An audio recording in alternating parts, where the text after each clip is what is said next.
Hi, beautiful. We're reading in A Course in Miracles in the text in chapter 13, The Guiltless World, section 5, The Two Emotions.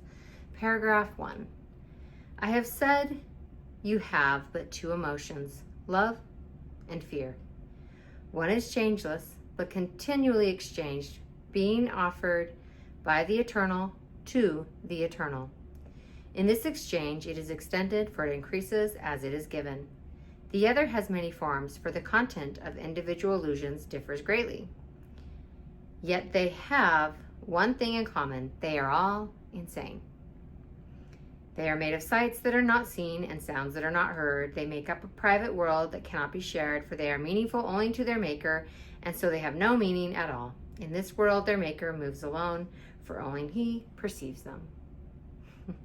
I'll pause here and say, we're taught in A Course in Miracles that only love is real. And even though the perceptual reality, what we're imagining, or the illusion, or the delusion, is that something can be wrong.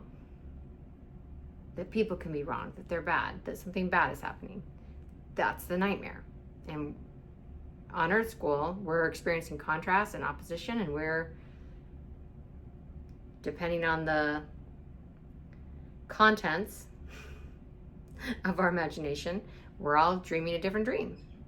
And we know this is true because there can be the same person that, let's just say, half the people in the room think is amazing and the other half the people in the room think is horrible. Because it's not based on factual reality. They make up a private world that cannot be shared, meaningful only to their maker. It's interesting that it says the other has many forms, fear has many forms, because the content of individual illusions differs greatly. Because we've all had different upbringings and different experiences, and so we have different judgments and biases, and we all had different parents who told us different things, and some of it we internalized, and some of it we rebelled against, and everybody's contents are different. Each one peoples his world with figures from his individual past, and it is because of this that private worlds do differ. I'll pause here and say it might be the same person. You know, Angela might be who I'm looking at, and Angela is who you're looking at. But in my mind, the stories I've made up about Angela might be very different than the stories that you've made up about Angela. And you know this is true for yourself too. I would guess that there have been people in your life who didn't like you based on assumptions they made about you. And then other people who think you're amazing. And you're the same person, but perceived very differently in two different minds. But does their perception change who you are at your core? No, it doesn't. And that's the point being made here. Yet the figures that he sees were never real, for they are made up only of his reactions to his brothers and do not include their reactions to him. Therefore, he does not see he made them and that they are not whole. For these figures have no witnesses, being perceived in one separate mind only. It is through these strange and shadowy figures that the insane relate to their insane world, for they see only those who remind them of these images, and it is to them that they relate. So let's stop here for the day and talk about, in psychological terms, this is confirmation bias or priming. In priming, it's like what we think we're going to see, what we expect to see is generally what we see. And confirmation bias is, well, I believe this, so I'm going to look for evidence that what I believe is true. And that is how the human psyche works. And ego cannot, even if, let's say, theoretically ego wanted to, we know that the ego cannot see truth because they're at different levels of existence, with truth being real and ego being an illusion, so they cannot interact.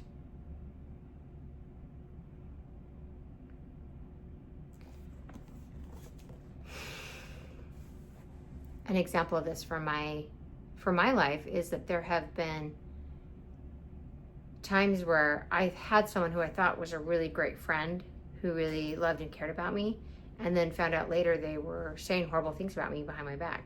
And it was really jarring to me to find that out and be like, oh my goodness, I thought that person really liked me. And maybe some parts of them did. Maybe when they were feeling good about themselves, or when they were having a good day or in a good mood, they did like me. But when they were struggling or having a hard time, they were fault finding and looking for the worst in me and not the best. And so I've experienced that personally. You might have too, to some degree, where you felt like, I didn't do anything different. I just kept being me. But this person had a wildly different image of me than I thought they did. And I've experienced it from the other side as well, where I met someone and my initial reaction to them was, oh, I don't like them and I don't know why. And some of it was probably unconscious bias. Some of it was probably they reminded me of someone who I didn't like in the past. So the mind made up a story of, I don't like this person. And yet the more I got to know them, the more I realized, oh, this is actually a really lovely person. I don't know why my initial reaction to them was that I didn't like them. So that can go in both directions. And love, we're taught, looks past the ego's delusion at the beautiful soul behind the ego, at the truth behind fear. And in A Course in Miracles, truth is synonymous with joy, synonymous with love, because only love is real, so only love can be true. The other can be perceptually true in the nightmare.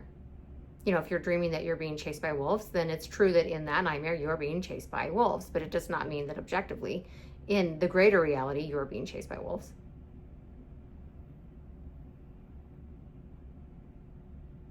And why does this even matter? Because if we're in this nightmare, shouldn't we just treat it like it's real? I mean, we're here having this shared delusion of some sort.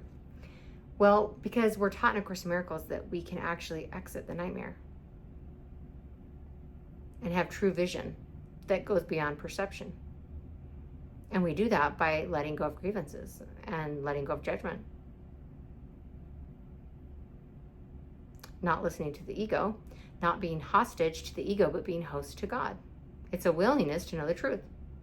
And the beautiful thing about A Course in Miracles is we're taught that all we have to do is be willing. God will fill in the gap.